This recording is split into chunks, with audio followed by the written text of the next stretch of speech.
Hello, welcome to every one. இன்றைக்கி நாங்கள் என்ன பார்க்க போகிறோம்னு சொன்னால், லாஸ்ட் வீடியோவில் என்ன பார்த்தோம்னு சொன்னால், ஸ்ட்ரெஸ் அண்ட் ஸ்ட்ரெயின் அப்படின்னா என்னான்னு சொல்லி பார்த்தோம். அதே மாதிரி அதுக்கான ஈக்குவேஷன்ஸ் எப்படி நாங்கள் எடுத்தோம், அந்த மாதிரி விஷயங்களும் என்ன செஞ்சோம் நாங்கள் பார்த்தோம். ஸோ அந்த ப்ரீவியஸ் வீடியோ பார்க்காதவங்க என்ன செய்யுங்க, அந்த வீடியோ பார்த்துட்டு வந்து இந்த ப்ராப்ளமை எப்படி சால்வ் பண்ணுறது அப்படிங்கிற இந்த வீடியோவை என்ன செய்யுங்க பாருங்கள்.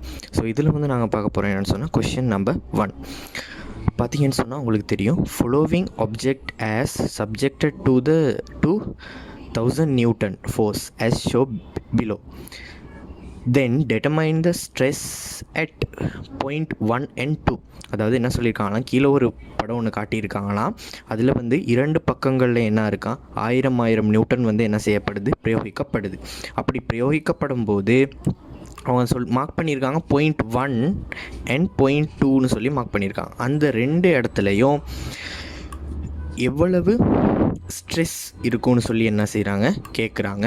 ஸோ நமக்கு தெரியும் ஸ்ட்ரெஸ்ஸுக்கு என்ன சமன்பாடு, ஸ்ட்ரெஸ்ஸுக்கு பேசிக்கான சமன்பாடு என்னதுன்னு சொன்னால், ஸ்ட்ரெஸ் அதை நான் என்ன செய்கிறேன், இந்த மாதிரி ஒரு சிம்பிளில் நாங்கள் என்ன செய்யலாம், குறிக்கலாம். ஸ்ட்ரெஸ் ஈக்குவல் டு F/Aன்னு சொல்லி மார்க் பண்ணலாம் நாங்கள், F/A. சரியா? அப்போ நான் இங்கே என்ன செய்கிறேன், 0.1க்கு கண்டுபிடிக்கிறேன். சரியா? 0.1க்கு கண்டுபிடிக்கக்குள்ள stress equal to applied force over area. So force எவ்வளோ, 1000ன்னு தந்திருக்காங்க ஓவர் ஏரியா. ஏரியா வந்து பார்த்தீங்கன்னு சொன்னால், இது வந்து என்னது, ஒரு உருளை வடிவம்னு சொன்னால், அதோட ஏரியா எப்படி இருக்க போகுதுன்னு சொன்னால், ஒரு வட்ட வடிவ ஏரியா தான் என்ன செய்ய போகுது, நமக்கு கிடைக்க போகுது. அதுக்கு என்ன சமன்பாடு, நமக்கு πr வர்க்கம். சரியா? πr வர்க்கம். ஸோ πr வர்க்கம் போட்டிங்கன்னு சொன்னால், பை தர ஆறு எவ்வளவா இருக்க போகுது பாருங்கள், டயாமீட்டர் தான் தந்திருக்காங்க 20 மில்லிமீட்டர்னு சொல்லி. அப்போ ஆரை எவ்வளோ நமக்கு, 10 மில்லிமீட்டர். அப்போ 10 தர மில்லிமீட்டரில் வச்சுக்கிட்டு என்ன செய்ய முடியாது, கணக்கை செய்ய முடியாது. அதை மீட்டருக்கு மாற்றணும். அப்போ 10 தர 10⁻³ அடுக்கு அது போட்டிங்கன்னு சொன்னால், இது வந்து என்ன செய்யணும், மீட்டருக்கு மாற்றப்பட்டுரும். அதண்ட வர்க்கம். இப்போ என்ன செய்யுங்க, இதை சுருக்கி என்னத்தை கண்டுபிடிங்க நீங்கள், அந்த குறுக்கு வெட்டு பரப்பு எவ்வளோன்னு சொல்லி கண்டுபிடிக்க போகிறீங்க. ஸோ இது சுருக்குனீங்கன்னா உங்களுக்கு கிடைக்கும் 3.14 தர 10⁻⁴ மீட்டர் வர்க்கம்னு சொல்லி கிடைக்கும். சரியா? இப்போ அடுத்து என்ன செய்கிறீங்கன்னு சொன்னால், இப்போ நமக்கு என்ன ஏரியா கண்டுபிடிச்சிட்டோம். அந்த ஏரியாவை என்ன செய்கிறீங்க, இதுக்கு கீழே போடுறீங்க. 1 தர 10⁻⁴ சொல்லி கிடைக்கும். ஸோ இதை நீங்கள் சுருக்குனீங்கன்னு சொன்னால், உங்களுக்கு இங்கே கிடைக்கிற ஆன்சர் வந்து எப்படி இருக்கும்னு சொன்னால், 3.18 மெகா பஸ்கால்னு சொல்லி கிடைக்கும். சரியா? இந்த பஸ்கால் எப்படி வந்துச்சுன்னு சொன்னால், உங்களுக்கு தெரியும், மேலே இருக்கிறது என்னது, நியூட்டன், கீழே இருக்கிறது என்னது, மீட்டர் வர்க்கம். ஸோ நம்மளுக்கு நார்மலாகவே தெரியும் எப்படி இது வந்து மேலே போணுச்சுன்னு சொன்னால் இது -2 ஆகும். அப்போ நியூட்டன் மீட்டர் -2 தான் என்னது, இங்கே பஸ்காலாக நாங்கள் எடுத்திருக்கோம். சரியா? பஸ்காலுக்கு நாங்கள் என்ன செஞ்சுருக்கோம், எடுத்திருக்கோம். அப்போ 0.1க்கு நாங்கள் என்ன செஞ்சிட்டோம், கண்டுபிடிச்சிட்டோம். இப்போ அடுத்து கண்டுபிடிக்க போகிறோம் 0.2க்கு கண்டுபிடிக்கிறது இருந்தால் அதே சமன்பாடு தான். Stress equal to applied force over area. சரியா? இங்கே அப்ளைட் ஃபோர்ஸ் எவ்வளோ, அதுவும் அங்கேயும் 1000 தான். சரியா?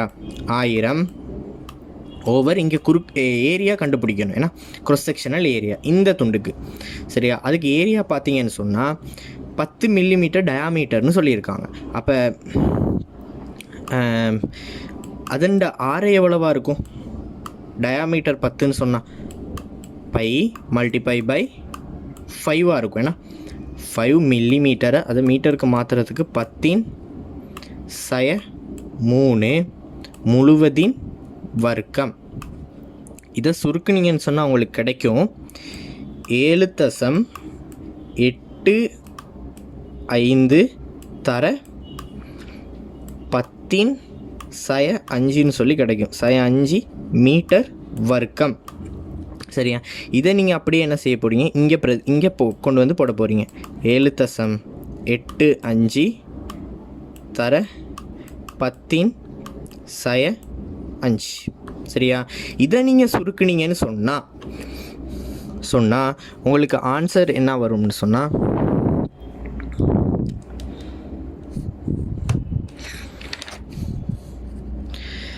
12.73 மெகா பஸ்கால்னு சொல்லி வரப்போகுது. சரியா? பஸ்கால் எப்படி வந்துச்சுன்னு தெரியும் தானே? அதாவது எஃப்பின் கீழ் ஏங்கிறது என்னது, மேலே இருக்கிறது நியூட்டன், கீழே இருக்கிறது மீட்டர் வர்க்கம். ஸோ அது சுருக்கக்கோளம் என்ன செஞ்சிடும், நியூட்டன் மீட்டர் -2ன்னு வரும். நியூட்டன் மீட்டர் -2ங்கிறத எப்படி நாங்கள் எழுதலாம், பஸ்காலில் எழுதலாம். ஸோ அதைத்தான் நான் என்ன செஞ்சுருக்கேன், பஸ்காலில் என்ன செஞ்சுருக்கேன், எழுதியிருக்கேன். ஸோ இது வந்து பார்த்தீங்கன்னு சொன்னால் ஒரு சின்ன கணக்கு ஒன்று. சரியா? ஸோ அதுக்கான ஆன்சர் தான் என்னது, இது ரெண்டும். பாயிண்ட் 1க்கு நாங்கள் ஃபஸ்ட்டு தனியாக கண்டுபிடிப்போம், பாயிண்ட் 2க்கு தாங்க தனியாக கண்டுபிடிப்போம். இது வந்து இங்கே உருளைனால தான் நாங்கள் என்ன செஞ்சுருக்கோம், க்ராஸ் செக்ஷனல் ஏரியாவுக்கு πr2ன்னு எடுத்திருக்கோம். சம்டைம் பொக்ஸாக இருந்துச்சின்னு சொன்னால் என்ன செய்யாது, πr2 வராது. அதன் என்ன செய்வீங்க, 2 பக்கங்களையும் என்ன செய்வீங்க, பெருக்கி என்ன செய்வீங்க, அதோட க்ராஸ் செக்ஷனல் ஏரியாவை கண்டுபிடிப்பீங்க. Okay, thank you.